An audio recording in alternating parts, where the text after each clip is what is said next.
जो लोग इस पॉलिसी को सुनने के बाद इंटरेस्टेड फील करते हैं और जुड़ना चाहते हैं, लाइक एंटरप्रेन्योर और न्यू स्टार्टअप स्टार्ट करना चाहते हैं, तो उनके लिए गवर्नमेंट कैपिटल सब्सिडी किस तरीके से अरेंज कर सकती है और वो किस तरीके से आगे इस चीज को मैनेज कर सकते हैं। तो ये सुन के तो मुझे ही बहुत अच्छा लगा कि इतना सारा अमाउंट अगर government subsidy interest subsidy capital को ऑफर करती है, तो this is something very nice for you. Exporters हैं बेसिकली जो फूड प्रोसेसिंग में इम्पोर्ट एक्सपोर्ट का काम करते हैं, तो उनके लिए हमारा ट्रेड सपोर्ट सब्सिडी का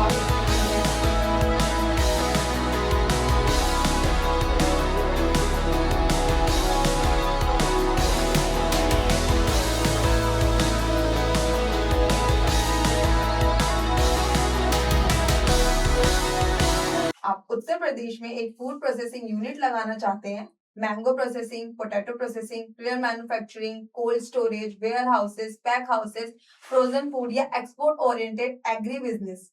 अब सोचिए अगर यही पॉलिसी फ्रेमवर्क के अंदर आपको कैपिटल सब्सिडी मिल जाए, स्टैम्प ड्यूटी मिल जाए, एक्सेप्शन मिल जाए, कोल्ड चेन और वैल्यू एडिशन इंफ्रा पर सपोर्ट मिल जाए, एक्सपोर्ट्स पर फेयर सब्सिडी तक अवेलेबल हो, तो क्या पिक्चर बदल सकती है। लेकिन ट्विस्ट यहाँ है, बिजनेस सिर्फ इंसेंटिव से नहीं बनता, बिजनेस तब बनता है जब policies, approvals, land, market linkage, export readiness, logistics, warehousing, financing और एग्जीक्यूशन ये सब साथ जुड़े। आज के एपिसोड में हम एग्जैक्टली वही करने वाले हैं। अब सिर्फ पॉलिसी नहीं पढ़ेंगे, हम पॉलिसी को बिजनेस ब्लूप्रिंट की तरह समझेंगे। अगर आप एंटरप्रेन्योर हैं, इन्वेस्टर हैं, प्रोसेसर है, एक्सपोर्टर है, एफपीओ, एसएसजी या एग्री इकोसिस्टम से जुड़े हैं, तो ये एपिसोड आपके लिए है। सो हेलो, आप सुन रहे हैं फाइनेंस की बात फाइनेंस सेवा के साथ विद मी चारू। आज का एपिसोड बहुत प्रैक्टिकल होने वाला है क्योंकि आज हम उत्तर प्रदेश के एग्रीकल्चर और फूड प्रोसेसिंग इकोसिस्टम को डिकोड करेंगे। Officially policy highlights business opportunities, export potential, warehousing, cold chain economics, approvals और फाइनेंसिंग के पर्सपेक्टिव से। और शुरू करने से पहले एक क्विक रिमाइंडर, अगर आपको business loan, working capital, project finance, cold storage loan, warehouse, construction loan, LC, BG, drop line, overdraft या कोई भी स्ट्रक्चर फंडिंग चाहिए तो विजिट कीजिए financesewa.com। अगर आप पेड मेंबरशिप या कम्युनिटी के थ्रू ट्रेनिंग, अपडेट्स और गाइडेंस लेना चाहते हैं तो वह भी अवेलेबल है। यूट्यूब पर फाइनेंस सेवा और फाइनेंस सेवा की क्लिप्स को सब्सक्राइब कीजिए, लाइक कीजिए, शेयर कीजिए और बेल आइकन को भी प्रेस कीजिए। और डायरेक्ट हेल्प के लिए कॉल करें या व्हाट्सएप करें 9863020202। तो आज के हमारे जो गेस्ट हैं वो है सीए विकास जैन। वेलकम सर, आपका स्वागत है हमारे चैनल में। हाँ, thank you Charu. Okay, so basically हमें आज के शो में ये जानना है कि गवर्नमेंट ने जो स्कीम्स बनाई है फूड प्रोसेसिंग के लिए यूपी लाइक सिटी में, तो उसका क्या फायदा है आजकल की जो एंटरप्रेन्योर्स हैं या स्टार्टअप जो स्टार्ट कर रहे हैं, तो उनका क्या बेसिकली वो किस तरीके से इसको आगे फॉरवर्ड कर सकते हाँ, हैं। बिल्कुल। आज हम लोग डिस्कस करेंगे कि गवर्नमेंट ने फूड प्रोसेसिंग यूनिट को प्रमोट करने के लिए स्टेट में क्या क्या सब्सिडी का प्रोविजन किया है, जिससे हमारे दर्शक हैं वो ज़्यादा समझ पाएंगे कि अगर कोई यूनिट लगाना चाहता है, फूड प्रोसेसिंग यूनिट लगाना चाहता है, तो उनको क्या क्या मॉनिटरी बेनिफिट मिल सकते हैं। ठीक है, तो बेसिकली हम इसमें न्यूमेरिक्स पे भी बात करेंगे और जो आप उनको किस तरीके से आइडियाज दे सकते हैं कि वो किस तरीके से शुरुआत करेंगे इस चीज की, वो भी बात करेंगे। बिल्कुल, श्योर। ठीक है, तो sir basically food processing sector में हम यूपी में कितना आगे अभी और ग्रोथ कर सकते हैं आपके अकॉर्डिंग। हाँ, देखिए, जो यूपी है ये काफ़ी एग्रीकल्चर प्रोड्यूस स्टेट है। यहाँ बहुत सारी फसलें होती हैं, जैसे आम है, आलू है, गेहूँ है, गन्ना है और हल्दी है और मिर्च है, जिसमें कि यूपी स्टेट काफ़ी अग्रणी है। और अभी इसमें से प्रोसेसिंग जो होती है, जो यूनिट्स लगी हैं, जो इसको फर्दर प्रोसेस करती हैं, वो सिर्फ 6% है। गवर्नमेंट का टारगेट है कि इसको लगभग 20% तक लेके आने का। तो इसीलिए गवर्नमेंट ने बहुत सारी स्कीम्स इस सेक्टर के लिए लाई हैं और इसी के लिए गवर्नमेंट ने एक डेडिकेटली पॉलिसी बनाई है, फूड प्रोसेसिंग पॉलिसी 2023, जो कि 2028 तक एप्लीकेबल है। इस स्कीम के अंतर्गत गवर्नमेंट बहुत सारी कैपिटल सब्सिडी दे रही है, इंटरेस्ट सब्सिडी दे रही है, जिससे लोग ज़्यादा से ज़्यादा लोग यहाँ पर आएँ और अपनी यूनिट्स लगाएँ और उसको प्रमोट करें, जिससे एम्प्लॉयमेंट भी स्टेट में बढ़ेगा और ओवरऑल जीडीपी स्टेट की बढ़ेगी। ओह, सो सर वाओ, बेसिकली ये जो पॉलिसीज हैं ये इनवाइट कर रही है एंटरप्रेन्योर्स को हमारे इस पर्टिकुलर सेक्टर में इन्वेस्ट करने के लिए। हाँ बिल्कुल। दैट्स नाइस, दैट्स जी। नाइस। तो सर बेसिकली जो लोग इस पॉलिसी को सुनने के बाद इंटरेस्टेड फील करते हैं और जुड़ना चाहते हैं, लाइक एंटरप्रेन्योर और न्यू स्टार्टअप स्टार्ट करना चाहते हैं, जी। तो उनके लिए गवर्नमेंट कैपिटल सब्सिडी किस तरीके से अरेंज कर सकते हैं और वो किस तरीके से आगे इस चीज को प्रोसीड कर सकते हैं? हाँ, देखिए फूड प्रोसेसिंग यूनिट कोई लगाते हैं यूपी में, तो उनको मैक्सिमम 25% से लेकर 35% तक की कैपिटल सब्सिडी गवर्नमेंट देती है, और इसकी मैक्सिमम लिमिट 5 करोड़ रुपए तक की है, राइट। हाँ, और दूसरा, अगर मान लीजिए कोई ऑलरेडी यूनिट एग्जिस्टिंग है और वो फर्दर एक्सपेंशन करती है, तो उसमें भी 25 से 35% कैपिटल सब्सिडी है।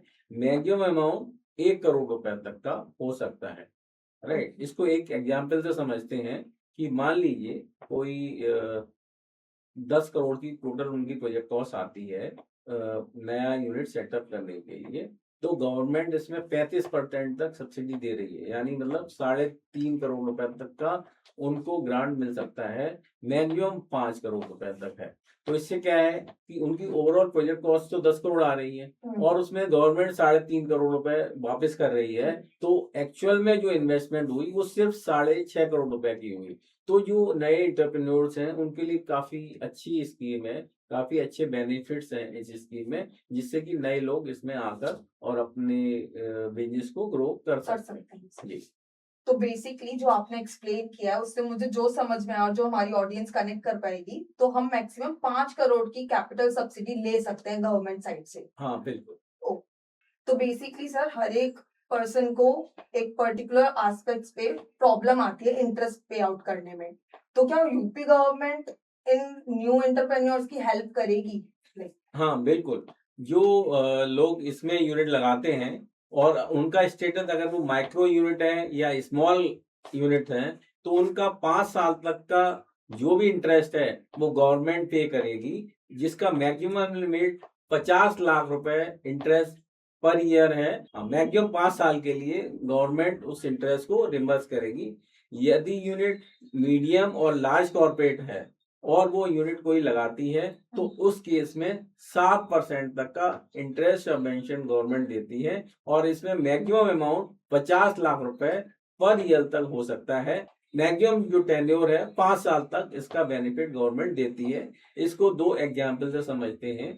मान लीजिए कि कोई एक माइक्रो यूनिट है, ठीक है, और वो 50 लाख रुपए का लोन लेती है, मान लीजिए कि 10% का लोन लेती है, और तो उस यूनिट को 5 साल तक कोई भी जो इंटरेस्ट पे करना होगा वो सारा इंटरेस्ट गवर्नमेंट रिम्बर्स करेगी। मतलब 10% के हिसाब से 50 लाख पे 5 लाख रुपए का इंटरेस्ट बनता है 1 साल में, तो 5 साल में उसको 25 लाख रुपए बैंक को देना होगा, जो 25 लाख रुपए सारा का सारा स्टेट गवर्नमेंट उसको रिम्बर्स कर देगी।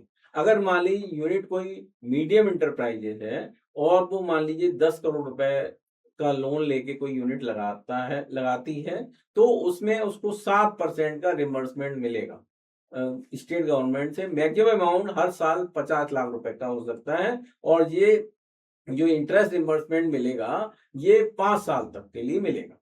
तो ये सुन के तो मुझे ही बहुत अच्छा लगा कि इतना सारा अमाउंट अगर गवर्नमेंट ही सब्सिडी इंटरेस्ट सब्सिडी कैपिटल को फॉरवर्ड कर रही है, so this is something really nice for entrepreneurs. इससे जो नया यूनिट सेटअप करने की कॉस्ट काफी कम आ जाती है और उसकी वायबिलिटी बढ़ जाती है, मतलब प्रोजेक्ट जो है इजीली प्रॉफिटेबल हो सकता है। अगर आप business loan, project report, bank finance, MSME funding और ऐसे इंपॉर्टेंट फाइनेंस टॉपिक्स को आसान भाषा में समझना चाहते हैं, तो FinanceSeva.com और फाइनेंस सेवा क्लिप के YouTube चैनल को अभी सब्सक्राइब कर लीजिए। इस वीडियो से जुड़ी पूरी डिटेल आपको डिस्क्रिप्शन बॉक्स में मिल जाएगी और स्क्रीन पर भी इसकी जानकारी आपको दिख चुकी है। FinanceSeva.com एक ऐसा प्लेटफॉर्म है जो आपको मल्टीपल लोन सर्विस प्रोवाइड करता है। ये लोग 80+ लोन प्रोडक्ट्स में डील करते हैं, 150+ बैंक, NBFC और फाइनेंशियल इंस्टीट्यूशंस के साथ काम करते हैं। यानी अगर आपको बिजनेस प्रोजेक्ट या वर्किंग कैपिटल के लिए सही फंडिंग ऑप्शन चाहिए, तो FinanceSeva.com आपके लिए एक एक स्ट्रॉन्ग फाइनेंशियल सपोर्ट बन सकता है। ये सिर्फ लोन ही नहीं, FinanceSeva.com आपको प्रोजेक्ट रिपोर्ट बनाने में भी हेल्प करता है। इनकी खास बात यह है कि इन्होंने प्रोजेक्ट रिपोर्ट प्रिपरेशन के लिए अपना इन हाउस सॉफ्टवेयर डेवलप किया है, जिससे सीए, कंसल्टेंट्स, लोन एडवाइजर्स और बिजनेस ओनर्स अपनी रिपोर्ट्स को फास्ट, प्रोफेशनल और इफेक्टिव तरीके से तैयार कर सकते हैं। इसके अलावा FinanceSeva.com ऑनलाइन फाइनेंस कोर्सेज भी प्रोवाइड करता है, जो खास तौर पर MSME ओनर, कंसल्टेंट्स और बिजनेस लर्नर के लिए बहुत यूजफुल है। अगर आप सीखना चाहते हैं कि बिजनेस फाइनेंस कैसे मैनेज करें, बैंक फंडिंग कैसे लें, फाइनेंशियल डॉक्यूमेंट्स कैसे तैयार करें और फाइनेंस नॉलेज को प्रैक्टिकली बिजनेस में कैसे इंप्लीमेंट करें, तो FinanceSeva.com आपके लिए एक कंप्लीट लर्निंग प्लेटफॉर्म है। अगर आप FinanceSeva.com या फाइनेंस सेवा क्लिप से जुड़ी कोई भी जानकारी चाहते हैं या कांटेक्ट करना चाहते हैं, तो आप उनकी वेबसाइट FinanceSeva.com पर विजिट कर सकते हैं या कस्टमर केयर नंबर पर कॉल करके सीधा उनकी टीम से बात कर सकते हैं। लोन गाइडेंस या फंडिंग चाहिए तो विजिट करें FinanceSeva.com और कॉल करें 9863020202 पे। और अगर आप चाहते हैं कि सीए विकास जैन से यूनिक टिप्स, प्रैक्टिकल गाइडेंस और